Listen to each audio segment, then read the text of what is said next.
never found.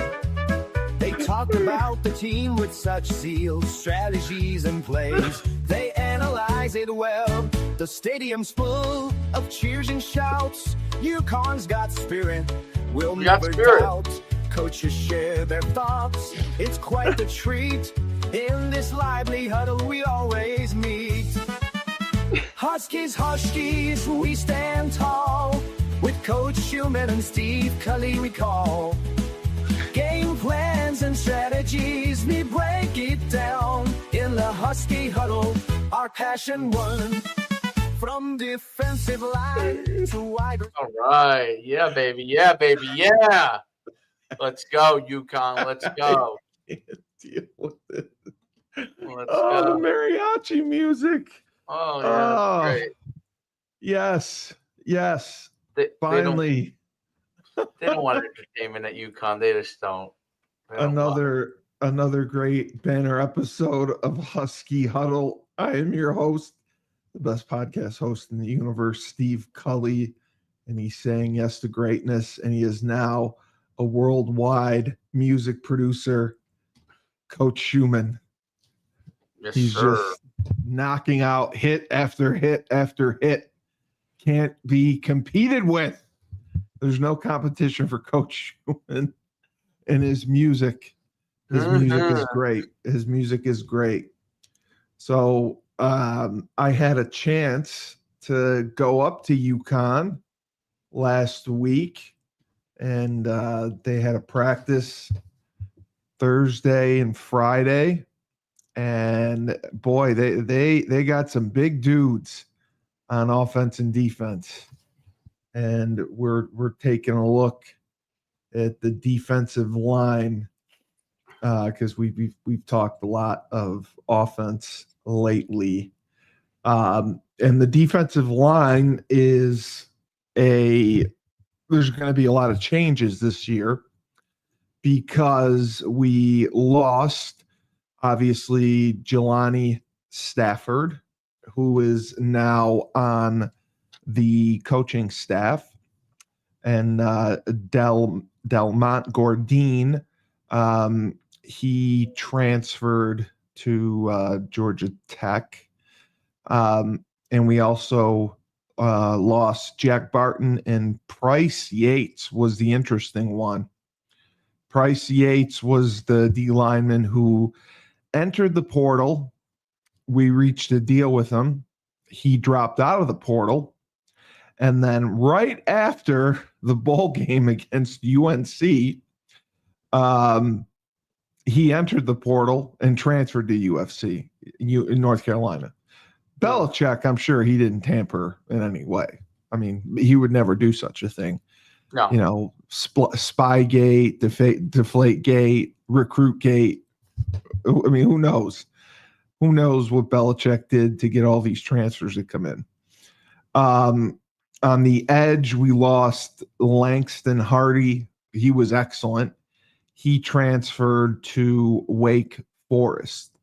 So we went deep into the portal to try to replace all these guys. But I think it's good that Jelani Stafford is on the coaching staff now.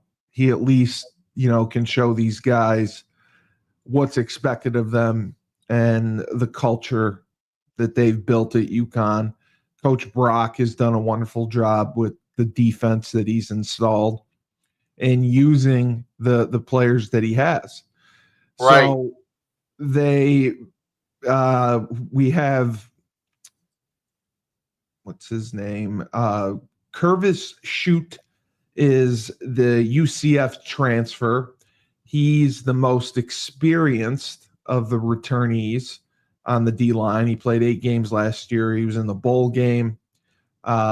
He is not the best pass rusher. He's more of a run stopper. We have good high school recruits actually coming in. Matt Hoffman, Brady Fodor, Brandon Kelly. Hoffman played last year 7 games, and he also played in the bowl game where he recorded his first sack. The guy that I met, actually, I met this dude walking into the building, and he's a transfer, and they're expecting a lot out of him. And we've mentioned him before. From Virginia, Ben Smiley. Matt Brock loves this guy, but Ben Smiley, this is going to be his 7th year of college football. He gained extra years due to the COVID pandemic. Wow. Nice. Yeah. And if I don't know if you remember, there was a fatal shooting on a university bus trip in 2022 that caused the cancellation of the final 2 games of the season in Virginia. So, yeah. So he was granted 2 years of eligibility. So we got him. And joining Smiley, we watched film on this kid, Vincent Carroll Jackson. He is the Nebraska transfer. We watched him. He played a little bit last year, 9 games. He played in a backup role. Didn't do much, more of a run stopper. But I saw Ben Smiley, and he is an absolute monster. So I think they're going to get a lot out of him. I think he'll be a great pass rusher. He's someone they can put on the edge. He's someone they can stick inside. I think he'll be very versatile. And then to round out the potential starters on the D-line based on what we saw in spring practice is, we talked about this guy as well, Stephen Wright, who is well-traveled.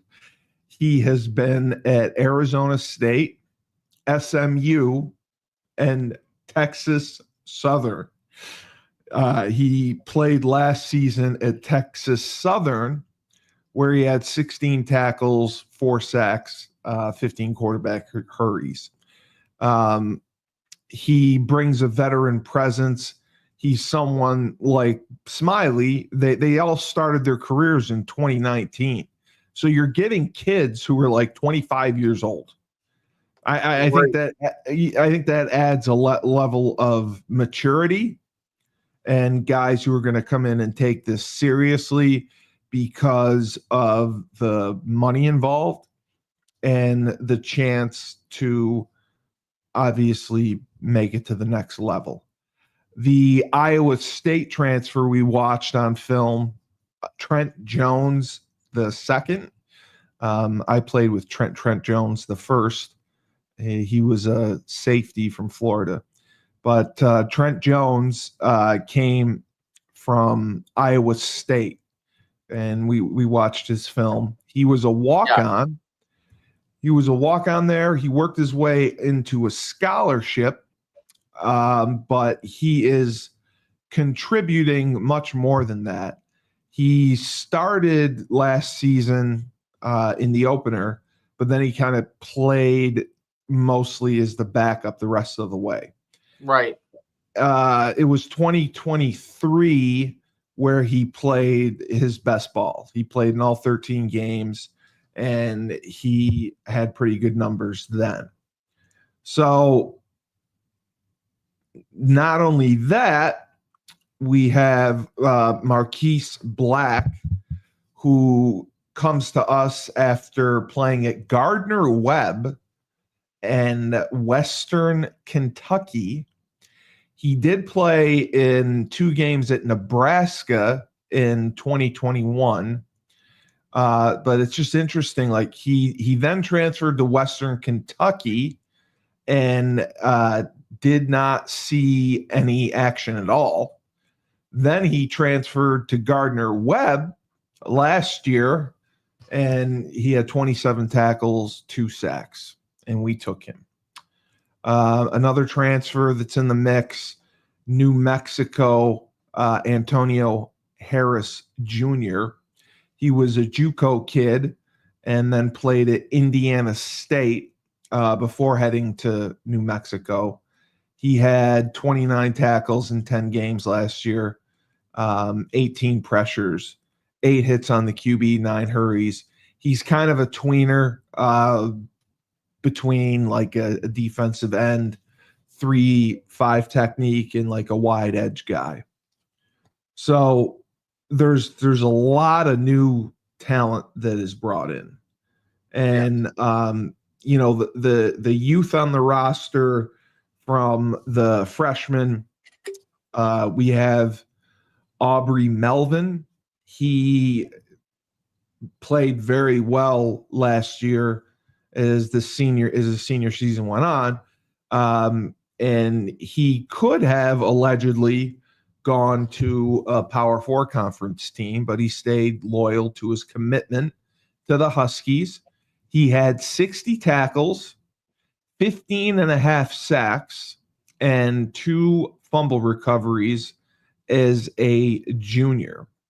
So he is considered the best recruit that we have out of high school. And then we have Naomi Brown, who's another true freshman who played at a national powerhouse.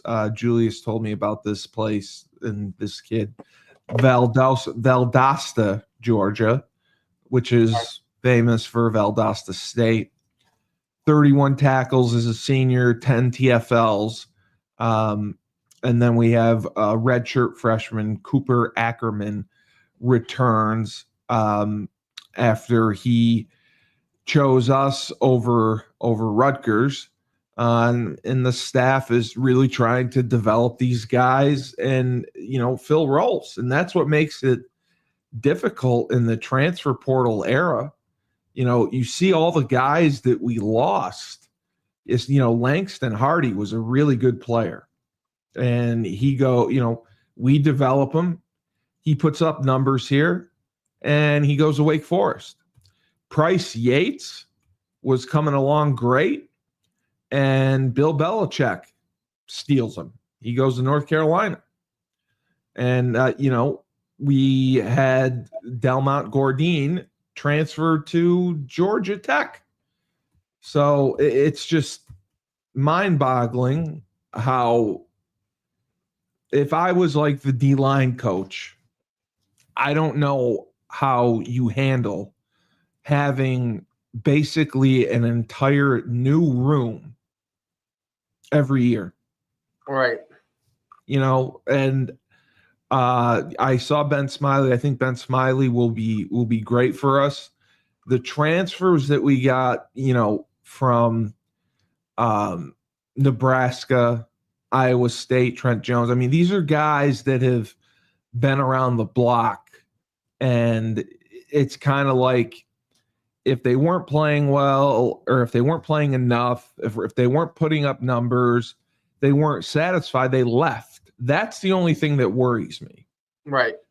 Because, for a guy like Stephen Wright, Arizona State, SMU, Texas Southern, if he's not playing well here in 3 or 4 games, I mean, does he just shut it down? Does he just not bring it? That's what I worry about, because we're depending on all these guys to come through. Now, I think that they can put together, Matt Brock will figure out how to use this group. I think there's talent in this group because of the schedule that we play, that they should be able to shine. And they should be able to make a difference. And we pride ourselves on our defense. Our defense has led the team, because we haven't been an offense that racks up a ton of points. So I think that if they go with, obviously, Ben Smiley, I like him. I like him a lot. And then Vincent Carroll Jackson, I think, he played last year for us. I think that he can step in and start. And then you got to see what you get out of Stephen Wright, the 3-time transfer. And then Trent Jones, the guy who was a walk-on at Iowa State and then got a scholarship. But he didn't play a lot last year after starting the first game. He wants more. So I think he's hungry for more, and I think that we'll get a lot out of him. And the other question mark is Marquise Black, who has been at Nebraska, Western Kentucky, and Gardner-Webb. He played well at Gardner-Webb last year. Right. And maybe we'll get something out of him.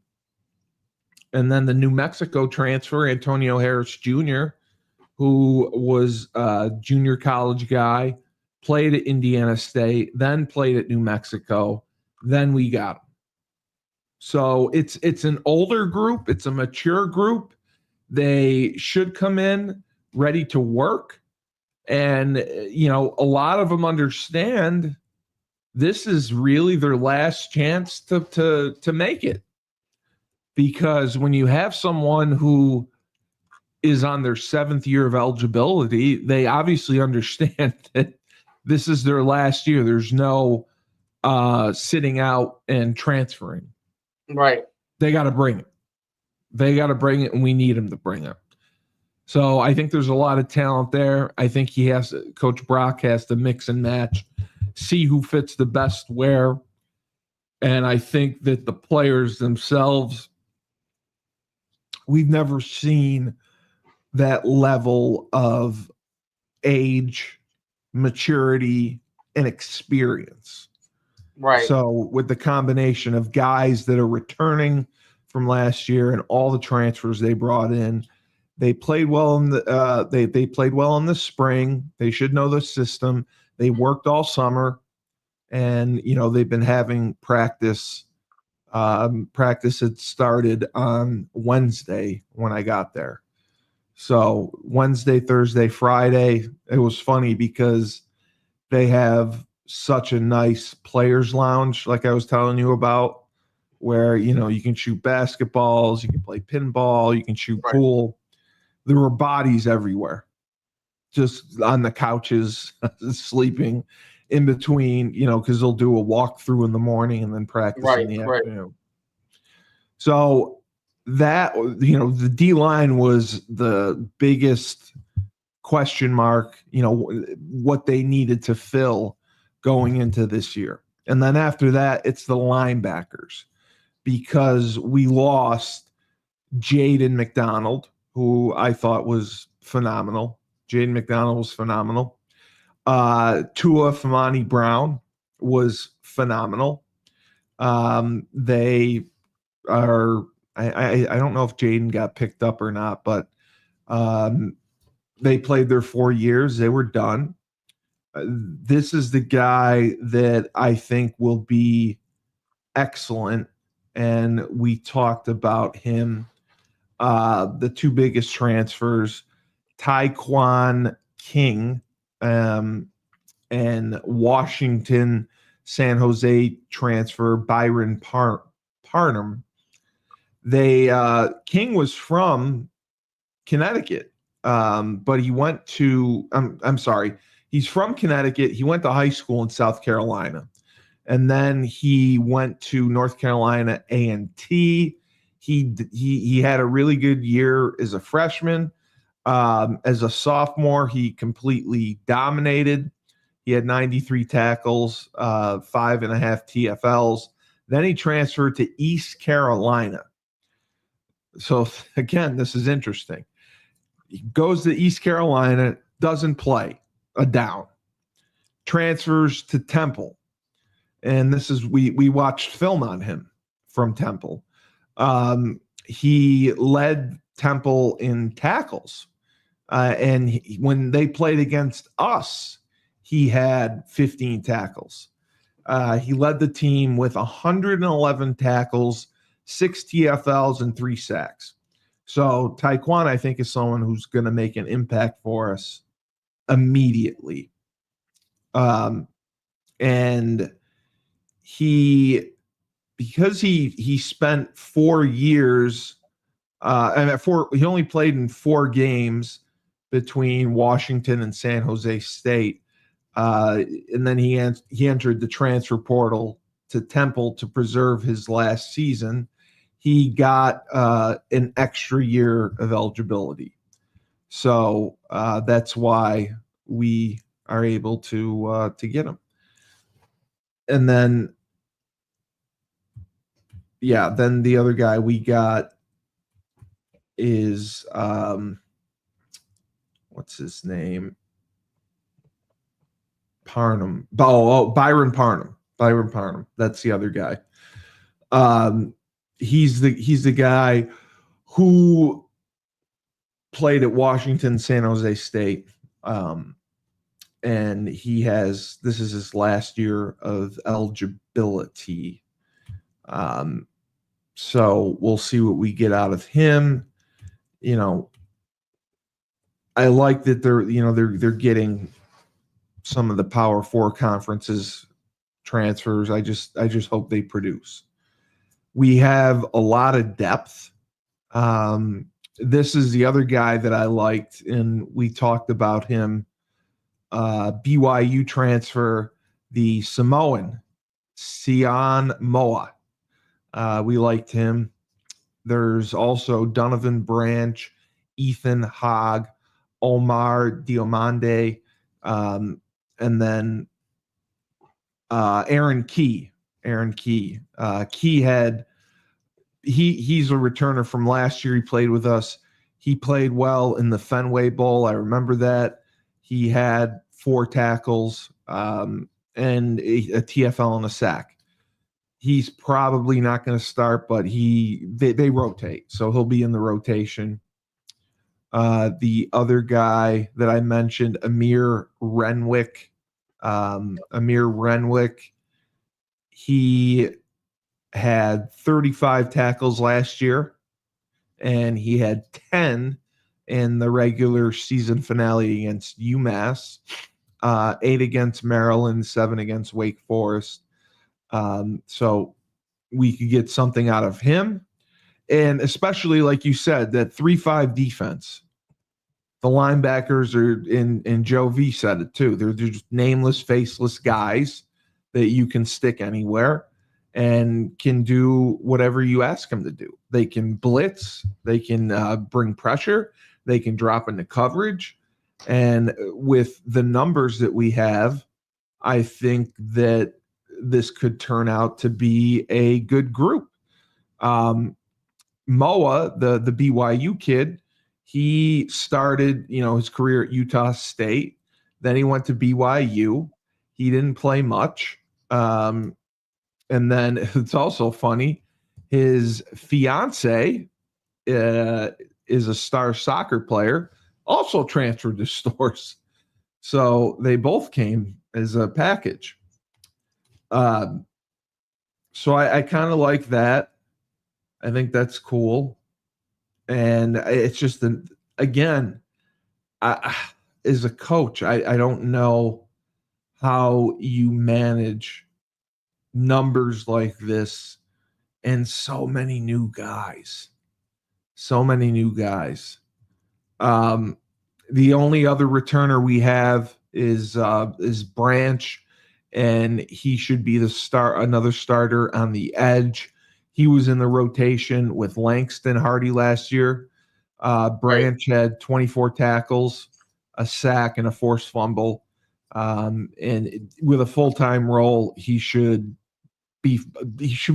dominate. And it should start in that first game against Central Connecticut. I mean, they should come out and really put it together. Because when you have so many pieces like this that are coming from different places that have contributed different positions and been in so many different roles and are older, I think that makes the biggest difference in the world. It's not even like you're dealing with a redshirt sophomore, a redshirt junior.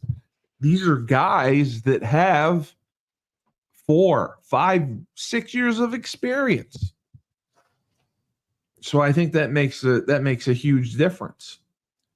And defensively is what we hang our hat on, because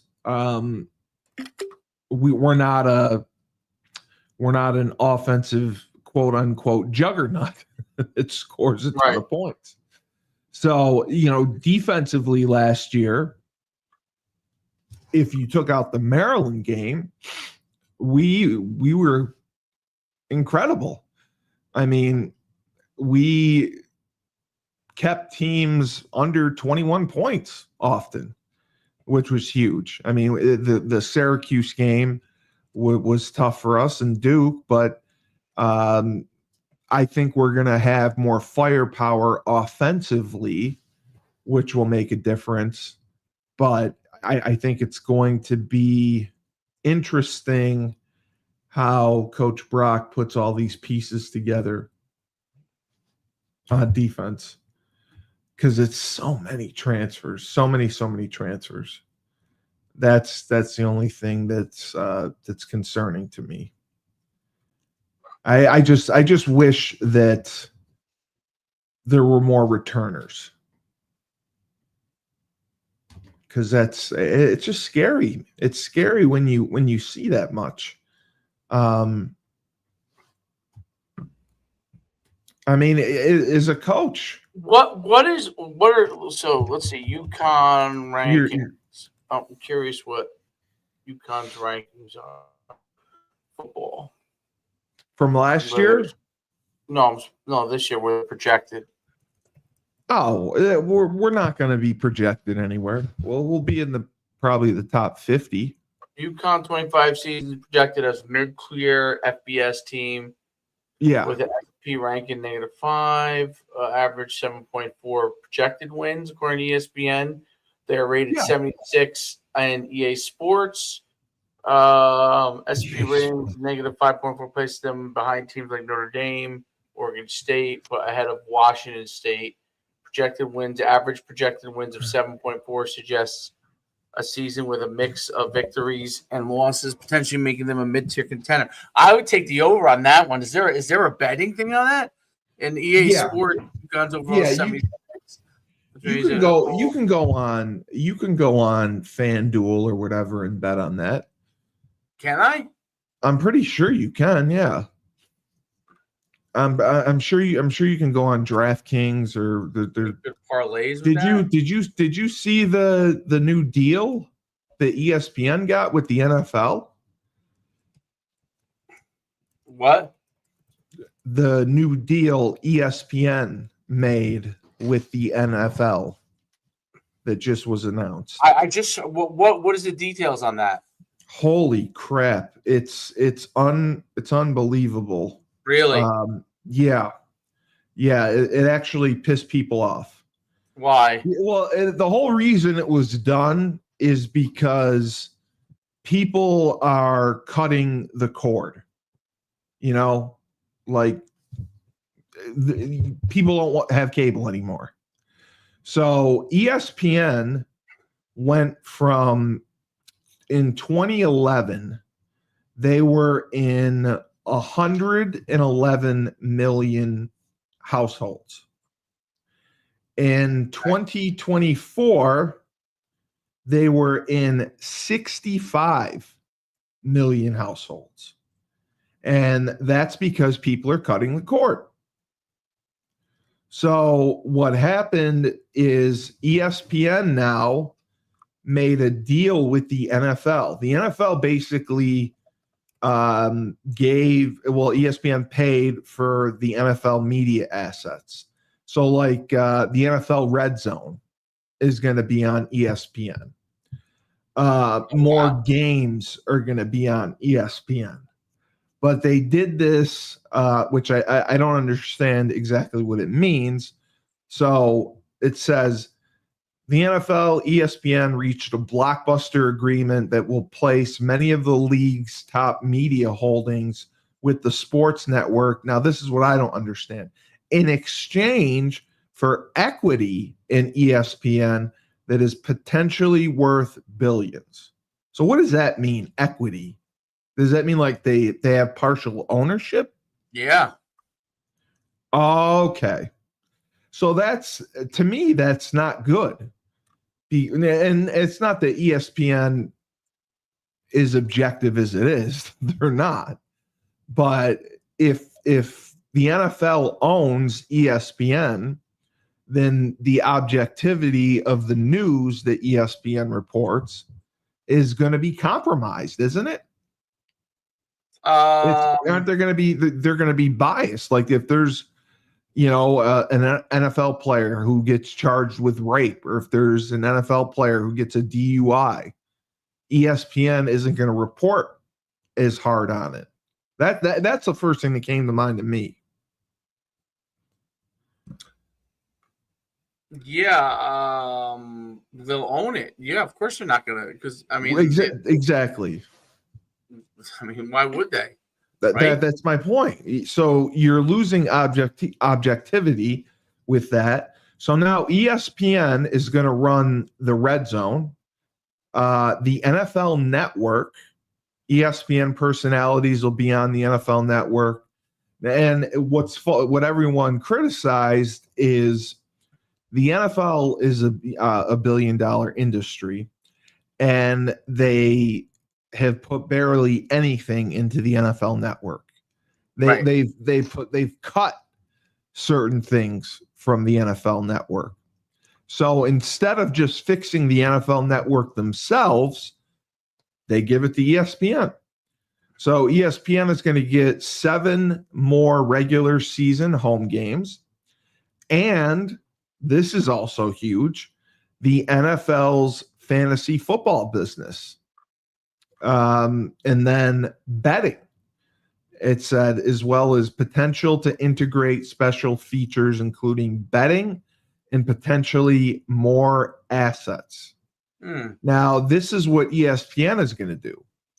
Because so many people are cutting the cord, ESPN is going to use primarily the app. So if you don't have cable and you're one of those that don't have ESPN, you can get ESPN the app.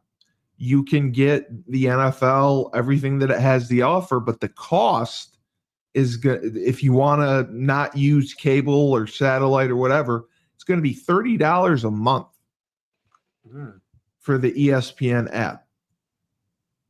So that's what I think is crazy. And they're planning how to set up the new service because it's the NFL Network on ESPN. It's the Red Zone on ESPN. Right. So I don't know if they're going to have special sections for that on the app, or they'll create different apps for it. The contract is allegedly very complicated. The NFL may receive up to 10% of ESPN equity. So you're saying that means that the NFL will receive 10% ownership into ESPN? Yeah. So that's a big deal.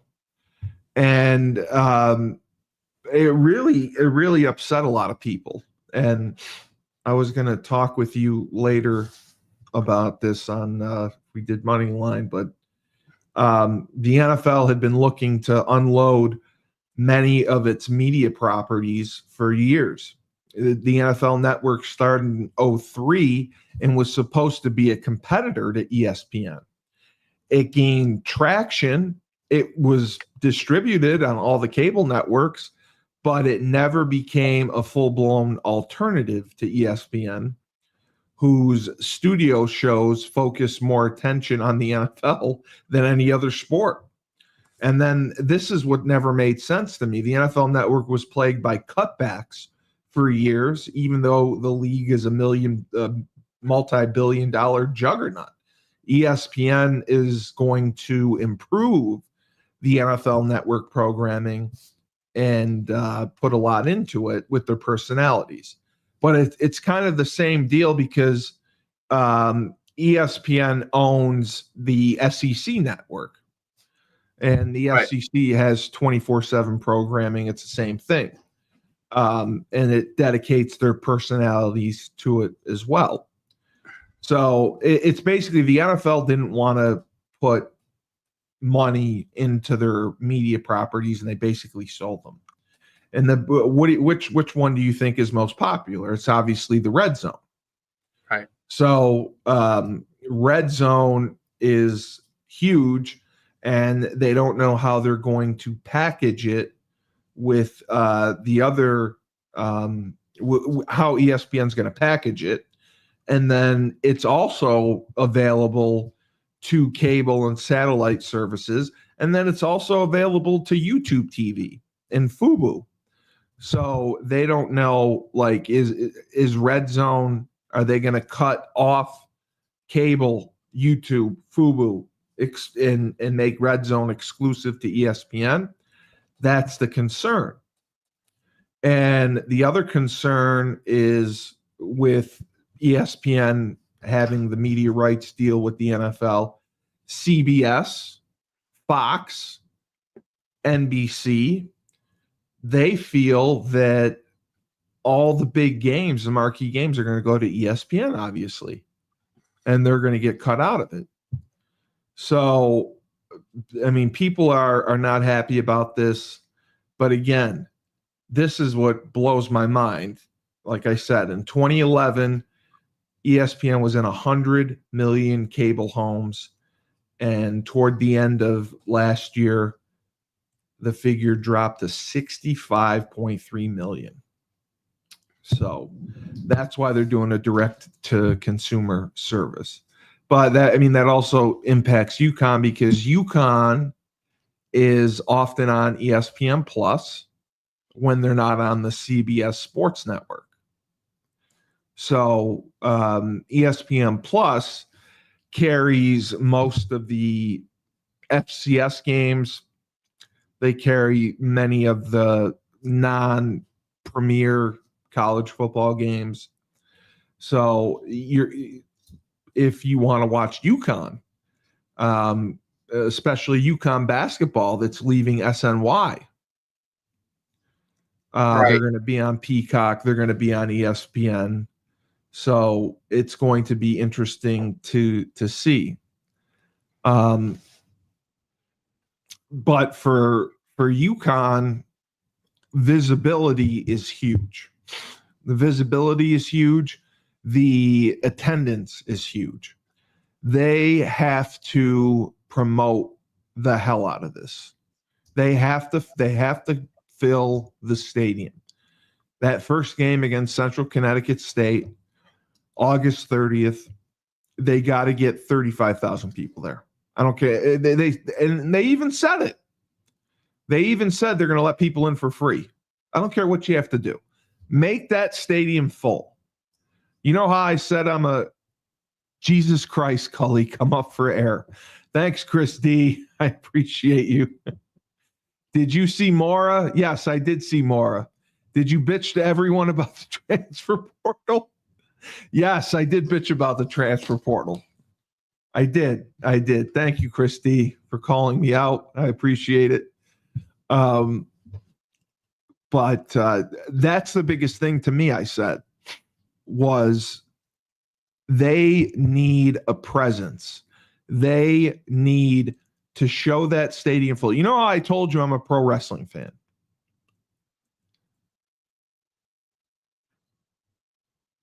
Dave, did I lose you? Jesus Christ. Dave. Are you there, Dave?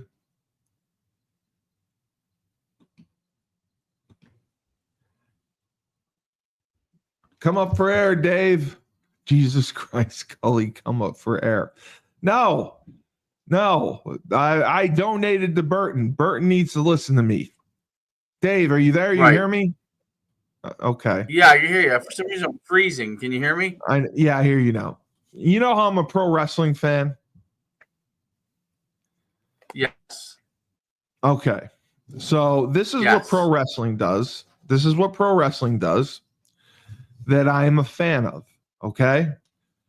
Pro wrestling, they sell their tickets and because they want the arena to look good for television, what they'll do, if the arena isn't full, they will quote unquote paper it, which means hours and hours before the event, they send out staff members to basically go to the city and hand out free tickets just so people come to the event and make it look good.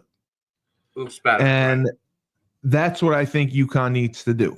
I think for their home games, whatever they sell, 5 hours or that morning, go to campus, or even Friday night, start handing out fucking tickets. Paper the shit out of the arena. Who cares?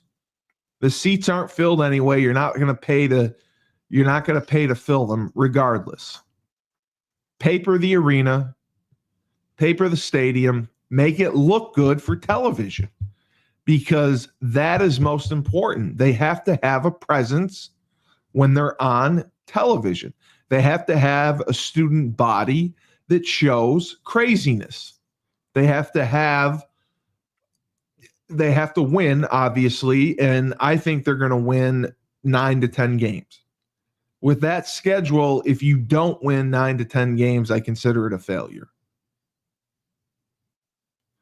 I mean, you're playing Central, you're playing Delaware. I mean, come on. You got Ball State, Buffalo, Florida Atlantic, UAB. Fucking win. And then beat a BC, beat a Syracuse, beat a Duke. You got 7th-year fucking seniors to do it. You have an 8th-year senior quarterback. You have Skylar Bell, arguably one of the best receivers in the country. Do it.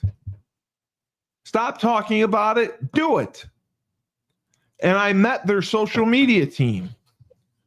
They have 5 guys that work diligently to create content, and that's great.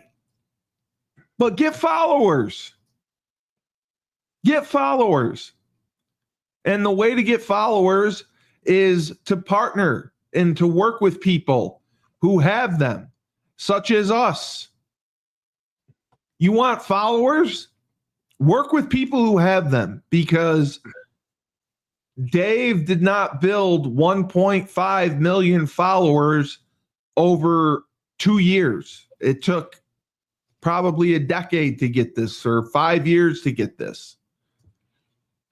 So them expecting that following on Twitter or whatever, it's not happening. So bring the following that we have, that you have, to them. Give them obviously the traffic to the website, to Store Central. Fuck. How easy is that? How stupid are you not to use a platform that has 1.5 million subscribers, that's averaging 80 to 90 million viewers for their content per month?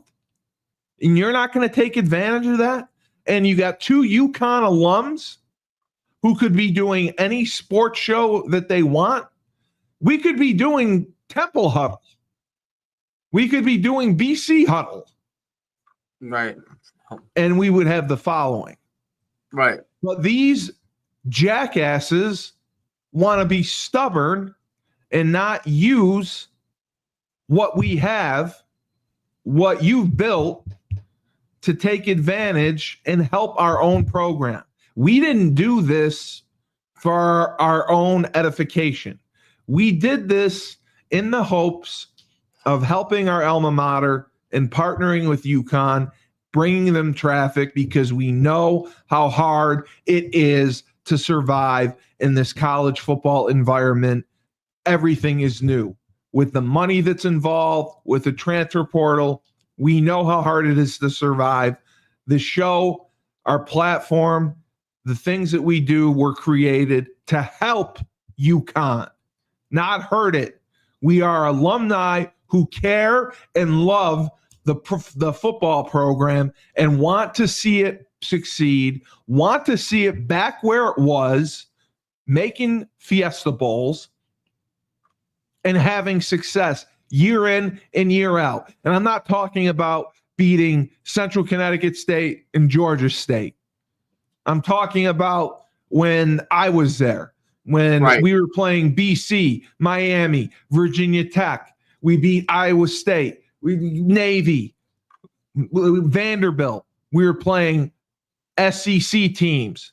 We were playing Big 12 teams. We were playing BC, which is an ACC school. We played up, and I get what they're doing. They're playing teams that they're competitive with. They're playing teams that they know they can beat, and that's great.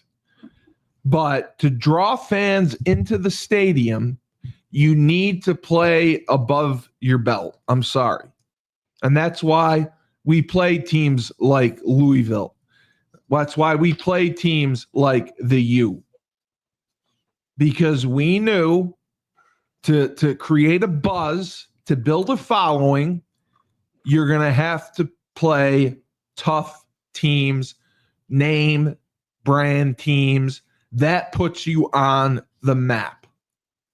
When you play Central Connecticut State, Delaware, Ball State, Buffalo, that's not putting you on the map. So that's all I'm saying. Defensively, I think we'll be fine. I think we have a lot of transfers. I think Brock will put it together because he's a great coach. Moore's a great coach. I think they'll figure it out. Offensively, I think we'll be fine. We'll have more firepower. And if this isn't a 10-win to undefeated season, it's going to be a disappointment. And I'm not going to be like ESPN with the NFL's deal and be all positive towards the NFL, be all positive towards Uconn. Because this is an opportunity. If they blow it, they blow it. They blow it, yeah. So we'll see. We'll see what happens. But yeah. Thank you, Chris D. I've come up for air. I've made my point, and I've given Dave some good reels. But that's my only issue. Mike Burton, Kevin Freeman, you have a platform, 1.5 million subscribers to bring traffic for donations for the National Sea Club. Fucking use it. Use it. Well, I don't think that's the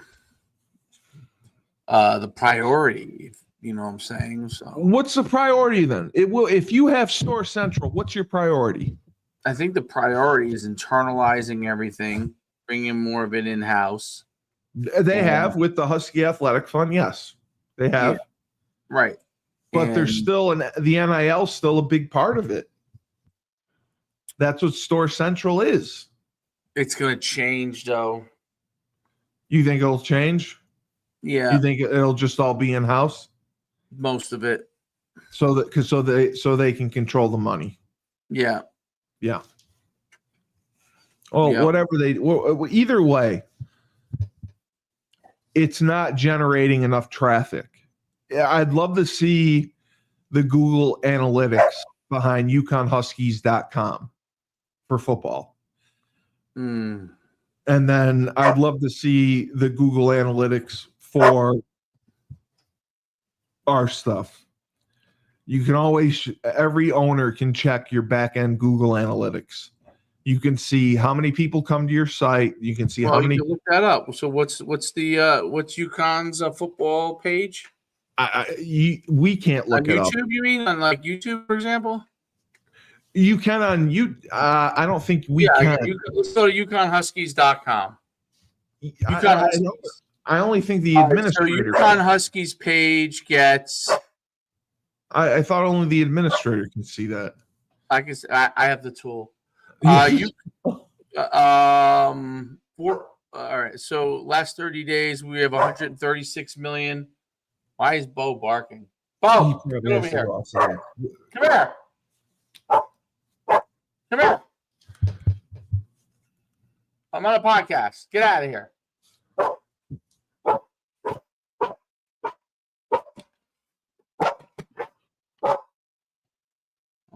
second. Let me. You can see the back end Google Analytics? Yes.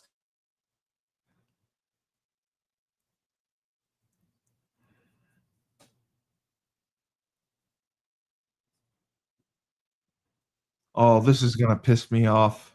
So, all right. So, ready? Here we go. This is going to just piss me off. Analytics numbers. Oh, I got both now. I got them. Let's see. They did 141,000 in the last 30 days. Oh my God.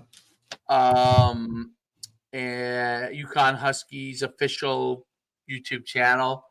We did 136 million. Oh my God. Okay. And then the legendary episode with legendary basketball, which was 6 months ago. Let me just see. Gino and Harley talking to each other. I remember that. The first, they did like 2 episodes of this. Yes. I don't know why. I remember that was died on a vine, I guess. Pretty good. They got 34,000 views. That's not pretty good. And then the second episode, which is why I died on a vine, 9,000 views. That's embarrassing. You get 2 national champion coaches talking and nobody cares. That's embarrassing. That's what I'm talking about. Like, how do they not see 12 this? comments only. How do they not see this? And it's not just me. Control. It's a little level of control. So, like, let's say we did that with Gino and put it on our site. They wouldn't have as much control, right? So let's look at. Well, I wouldn't. Does UConn football even have a page? No, I don't think they do. They don't. They do on Twitter. Everything's on Twitter. From what they don't have a not on YouTube. No, they don't have their own football page. No, they do on YouTube. They focus on YouTube. I mean, Twitter. I'm sorry, they focus on Twitter. Because their big tailgate guy, Tailgate Nate, 29. Thank you for the plug. 24,000 views in the last 30 days. He's a separate person, though. Jesus. To 136 million. I don't know. I'm just trying to find this. Is there any other UConn pages? UConn. Can you see UconnHuskies.com? Did you say? No, I can't see. UConn. You want me to see? Want me to see what UconnHuskies.com does? Well, I don't think you can, because I only thought admins can see the back end Google Analytics. Website views tracker. Let's see what we got here. Really? SEMrush. Let's see what UConn. What is it? UconnHuskies.com. Yeah. Let's see.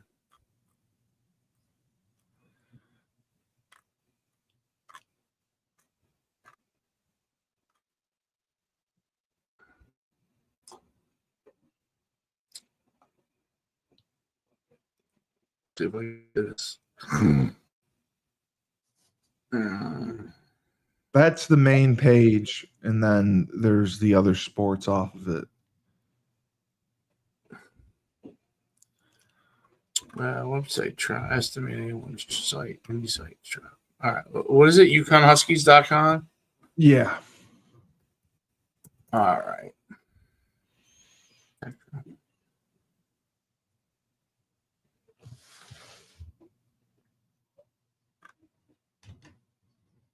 Verify I'm human. All right, let's see. UConn's traffic.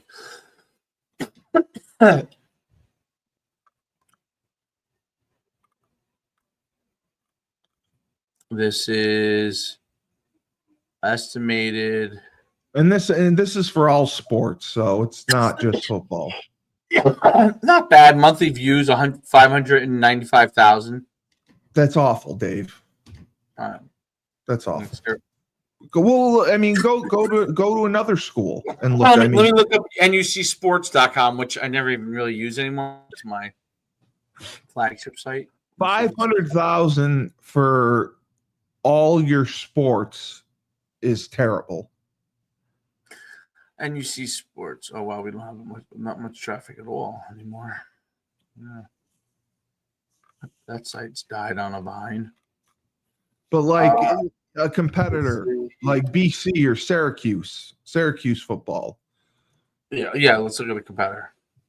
Let me see what Syracuse's website is. I'll tell you right now. Well, what's the name? Tell me what the name of it is, and I'll find it. Syracuse Orange. I don't know what the sports website is for the school I'm checking. Because it's got a couple.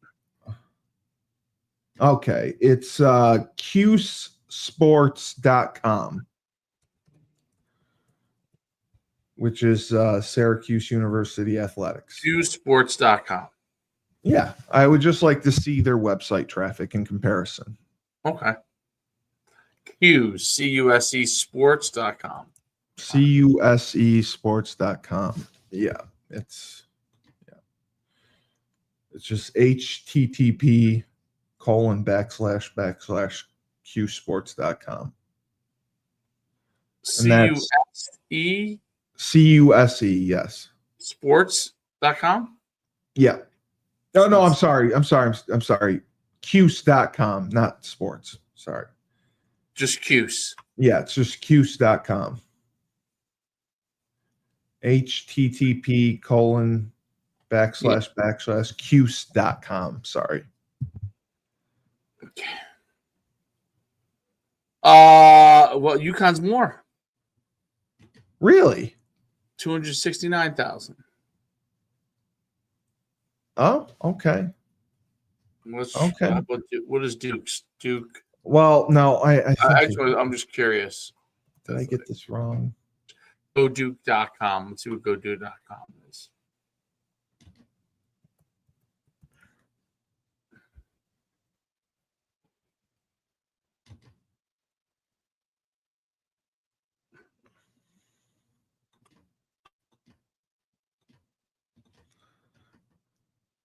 $472,000.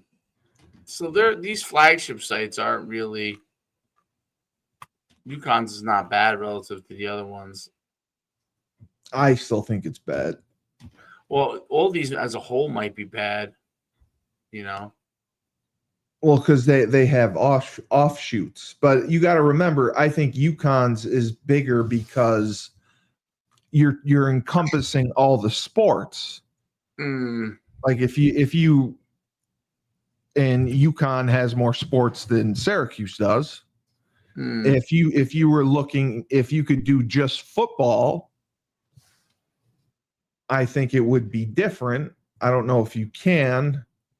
No, you can't. But it would be qsports.com, and it would be /sports/football/.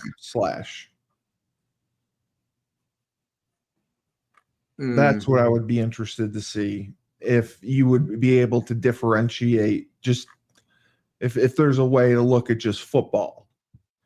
Because I know Syracuse would not be as big because, basketball's down. Our basketball, everyone goes on our site for fucking basketball. Right. I don't think it's for football.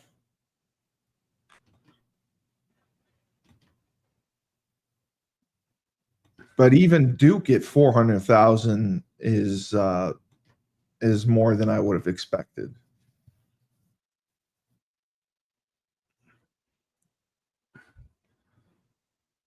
And then I'd love to see Store Central. Yeah. Because that was my whole point to Burton. Because obviously, if you break it down, if we're getting 500,000 to UconnHuskies.com, you have to think that 300,000 at least is going for basketball. Maybe 100 to 200, maybe 150 or so are going for football, and then the rest would be going for other sports. Right.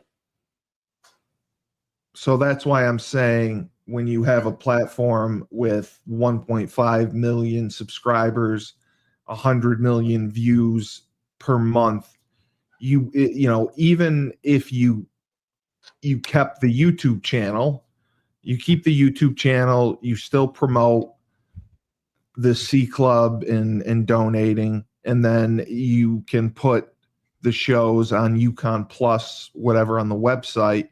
That'll bring traffic to their website, and that will get people to sign up for the C Club. That will get people to donate. That is where that is what is worth money. You're bringing website traffic. And then the other thing on the back end, Google Analytics, is how long they stay on the website. No doubt about it. Keep going with that point. Well, when I sold digital marketing, that was the big point, was, okay, how many visitors are we getting per week? How many visitors are we getting per month? And we were able to tell the time they were staying on the website. So certain websites, they were staying a half a second or 2 seconds, and they were bots. Other times they were staying minutes. So we knew that the digital marketing was working. So that is why I was saying it's vital to know what your website traffic is in your back-end Google Analytics. How many people are going to UconnHuskies.com? How long are they staying on the website? And what areas are they going to? What's generating the most traffic? And that's why it's important when No doubt. You're just saying no doubt just to pacify me. No, I hear what you're saying. Is there a way that you can you see Store Central, the web traffic there? What's that? Store Central. I'd love to see what the web traffic is there. It's just storecentral.com. Oh, okay. Yeah, let me look that up. Oh, this was on that site. Because the membership that they have isn't and they have football and basketball. Men's basketball, women's basketball, football, and recruiting. And they have premium, varsity. Those are the subscription models. And they also have a store. Oh my God. Store Central Whiskey. Dave, I'm going to get you a digital gift card, and then I'm going to get you Store Central coffee. That is our Store Central store. Yes. And whiskey? Yes, that's all that's their main products. The ultimate collection of Husky gear. Okay. So Store Central apparel. They got a t-shirt and a fucking hat. Come on. And a mug. Really? Yeah. Men's basketball. Men's basketball, you can get a Kemba Walker signed jersey. Well, that's what they should do more of there, actually, is They should do signings. That's where they could make money. Yeah. They have a Kevin Ollie autograph photo for $50. All right, you want to know what their traffic is? I do want to know what their traffic is. Yes. 1,600 viewers a month. I'm sure it goes up in football season. Okay. That's it for me. I quit. No mas. 1,600 fucking viewers a month. Mike, I love you, but 1,600 viewers a month.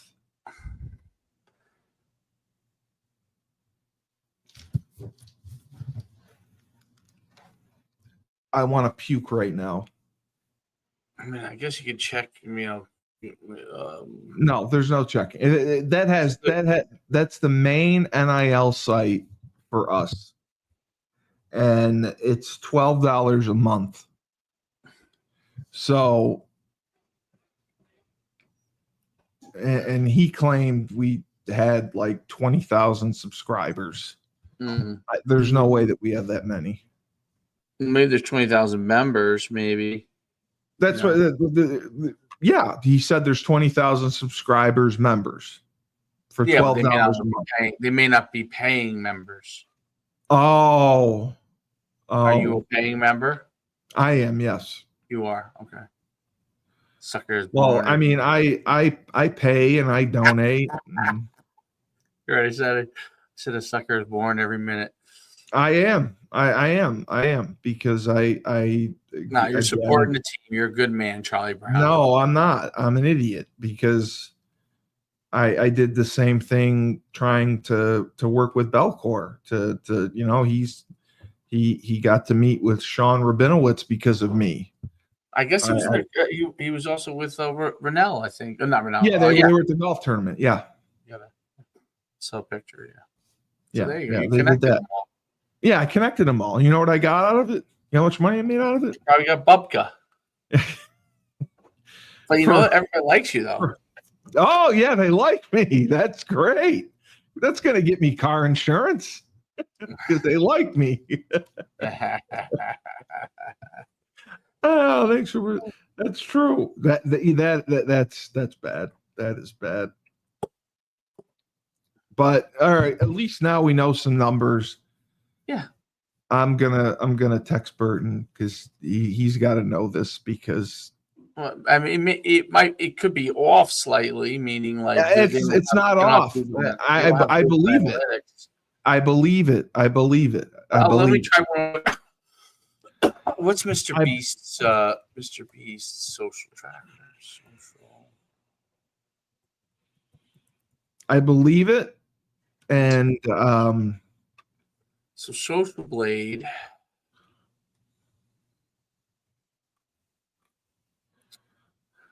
Okay, I go to so like to give you an idea. Let's popular Beasts.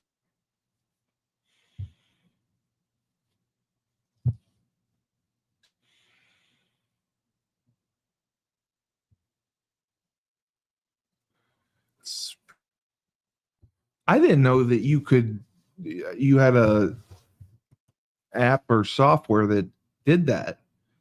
We had our digital marketing. There's an app. Okay. Our digital marketing team, our Coach Schumann, was able to do it. They had to be an admin to get that Coach information.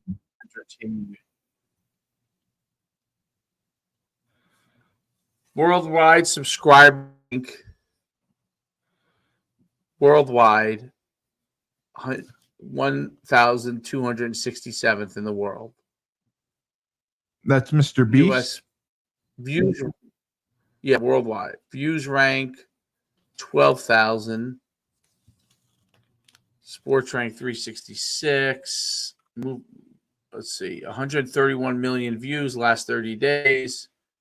I wish those earnings were what they, I wish those earnings were what they estimate because it's not, unfortunately.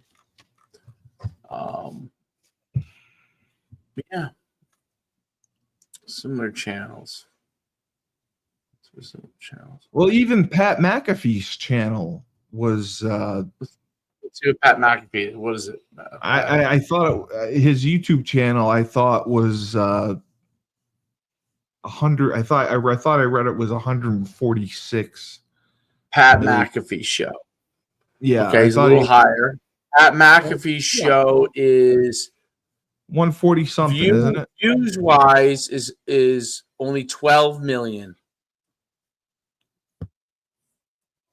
12 for million. The last 30 days? Yeah. Oh my God. All right. That just angers me. Yeah. All right. He's got more subscribers, so He's got 140, but it's not much. I thought it was like 146. Let's go to UConn. Let's go to UConn Husky social media page. They don't have. I don't think they have a YouTube. They only have Twitter. I'm going to their YouTube. What the ranking is? Their YouTube. 139,000 views. Yeah, it's garbage.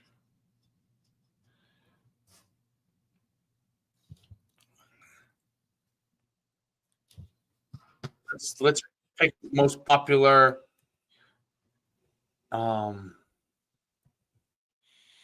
football team on earth. Maybe Crimson Tide. What would their site? Maybe. I think UConn is putting too much into Twitter, and that is what Alabama. That's what's caused the disconnect. Let me see what Alabama official YouTube. Let's see. Never really gone this, so I don't know. Alabama, not banned. Alabama sports. All right. Alabama Crimson Tide. I wonder if they have official football one too. I'm curious. All right, horrible URL. Oh, yeah.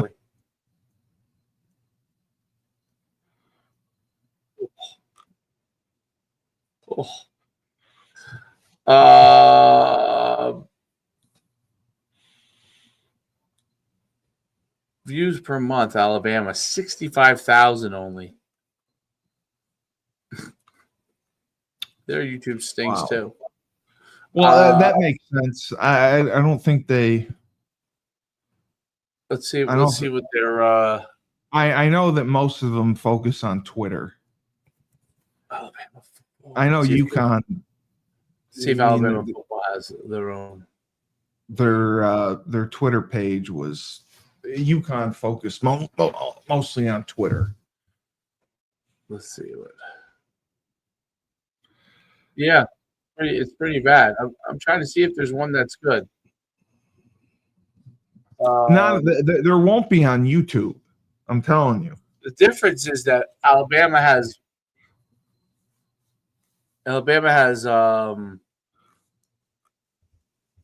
what's the site?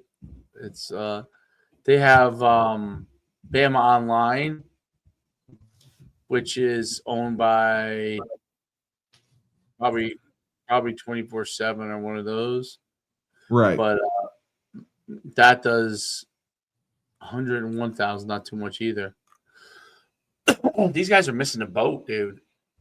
I know they all use Twitter. They mainly focus on Twitter. What's another popular Notre Dame?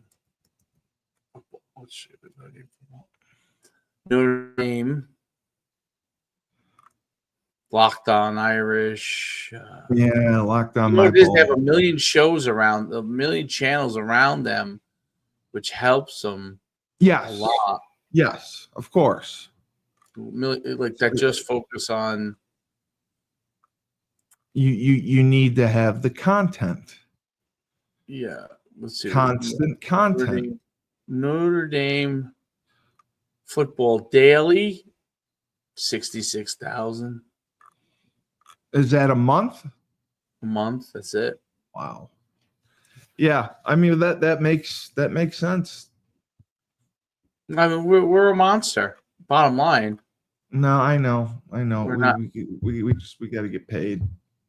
Yeah, we're not paid like it, but we're a monster. We're gonna get paid. We're gonna get paid. Athletics. I had an agent. I got another agency that reached out. I'm hoping I can get them. This is not a bad. Oh my! The Notre Dame Athletics. Okay, the Notre Dame Athletics page is 400,000 only per month. That's their website. Their YouTube page, 400,000. Oh, yeah, that makes sense. That makes sense to me. But they get some decent viewership. So Marcus Freeman's press conference, 24,000. That's pretty good. Yeah. No, it is. I don't deny that at all. Yeah. Volcano. I don't deny that at all. I'm angry because of the financial state that our program is in and the platform that we have that they could take advantage of that is offered to them severely underpriced. Yeah, just compared to its worth, and you're not going to use it. You could be you could be an innovator, or you can or not. Well, then you're going to die on the fucking vine, and that's what's pissing me off. I don't know that you die because stupid fucking golf tournaments. They're no, you up. Are. You're gonna die on the vine because no conference is gonna want you unless you're gonna average over 30,000 fans a game. No conference is gonna want you. David Benedict, yeah, he's athletic director of the year, and we raised $50 million. Yeah, sure, we're in debt. Yeah, well, I don't think. So I'm pissed off that and Kevin Freeman just is blowing smoke up everyone's ass. I just don't think he has an interest at all from the get-go. No, he doesn't, and that's fine. And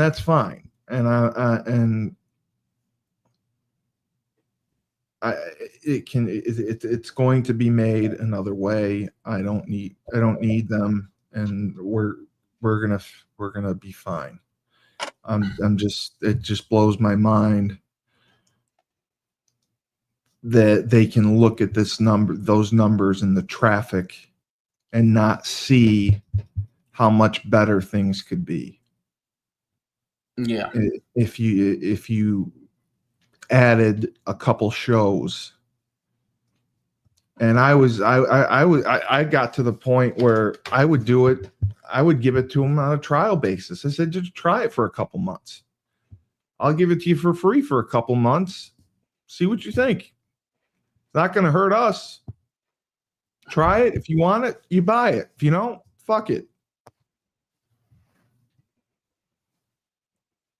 Because I don't know what would it take for you to just continue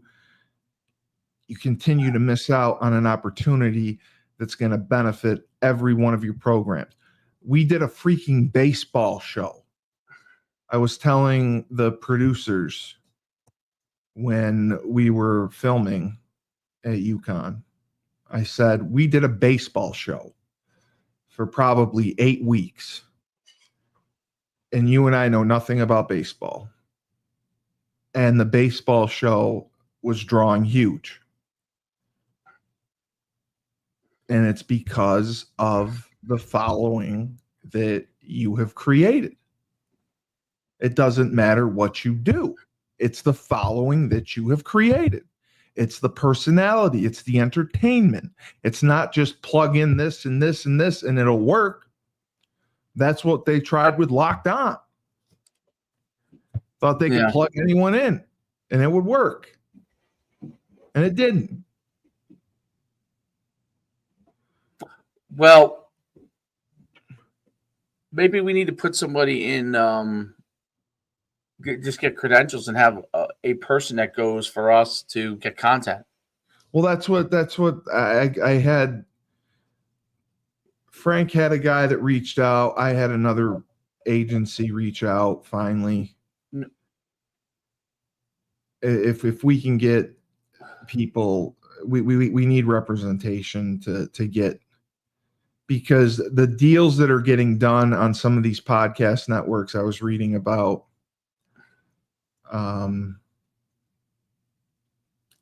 we should definitely be part of. There's a couple networks, Audible, who I talked with, and there was another one, that are looking for content.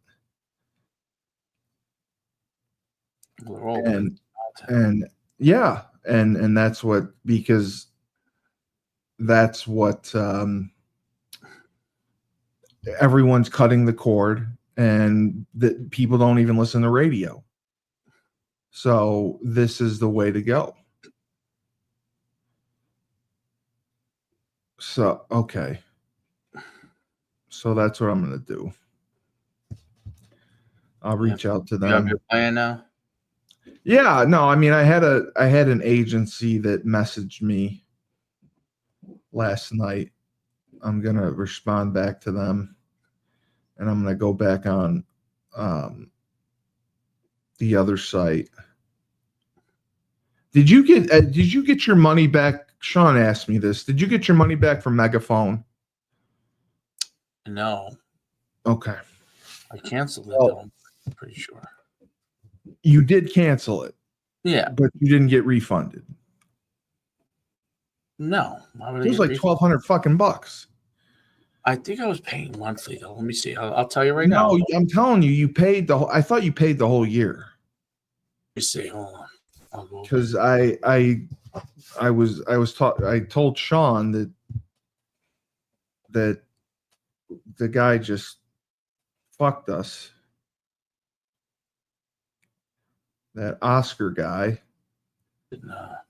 And they completely lied about how it worked. You had to upload the podcast directly to Megaphone, not to Spotify, to put the ads in for it. Yeah. Let's see if I can get it.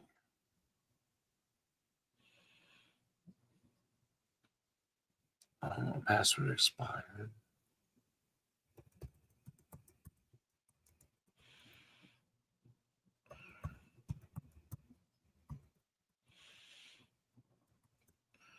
Let me see if I can.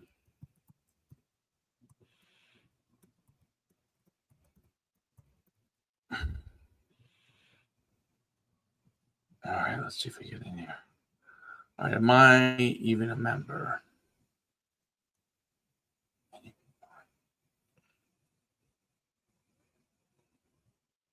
Monetization. Settings.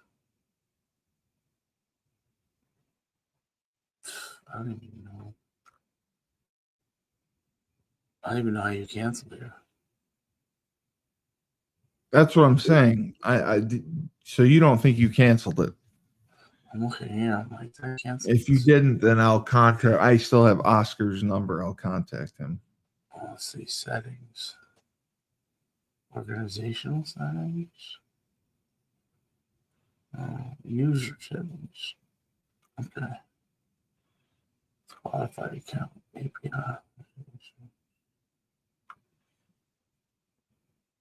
Analytics.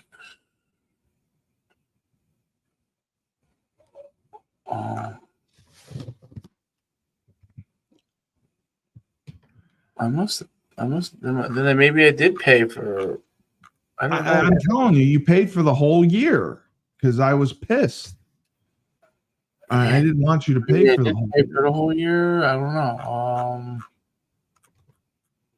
It doesn't seem to show where do you cancel. It's like, let me see. where do I cancel? Yeah. Users. Let me click on users. Let me click on myself. Oh, it says your yeah, it says that the account is still active because mine still works. Yeah, I don't see anything, nor know how to do anything in here. I tried to do some stuff, but you had to upload. What I didn't understand, and we had scheduled a call with Oscar to talk about, was I didn't understand. Yeah, it's still active. I don't know. Unbelievable. I don't really know. It doesn't show you anywhere to cancel. So I'm looking right now. pricing. I thought maybe I paid if I paid $99 a month. I don't know. I don't know, my friend. I don't know.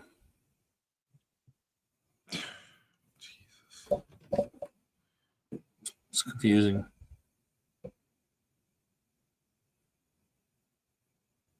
All right. All right. Well, great pod. How can we help? Yeah, fuck you. What was the message?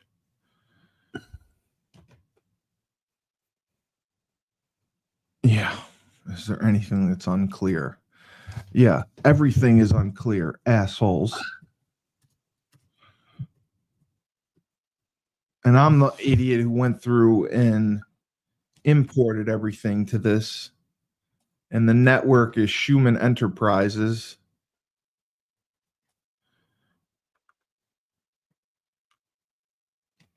But, all right. I'll reach out to Oscar and see if we can get this canceled and get your money back. Nah, that's not going to happen.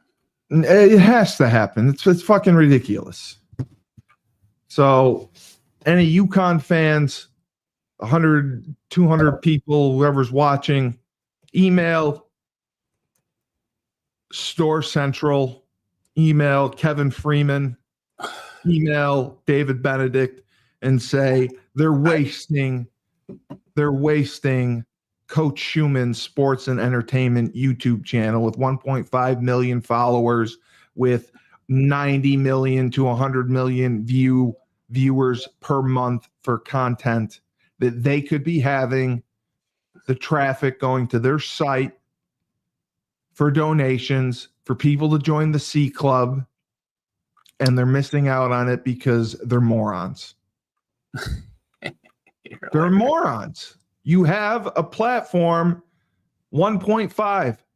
The numbers we're not making up the numbers. You can see right there, 1.5 million subscribers, 100 million viewers plus per month. So there you go. If you care about Uconn athletics making money and having success, reach out to these people and tell them Coach Schumann Sports and Entertainment is the way to go.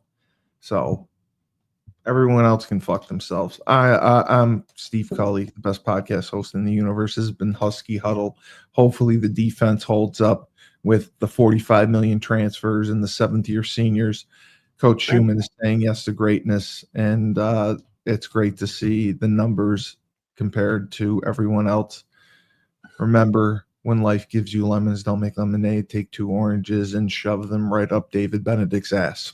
Oh, that's not going to get you anything. You're crazy.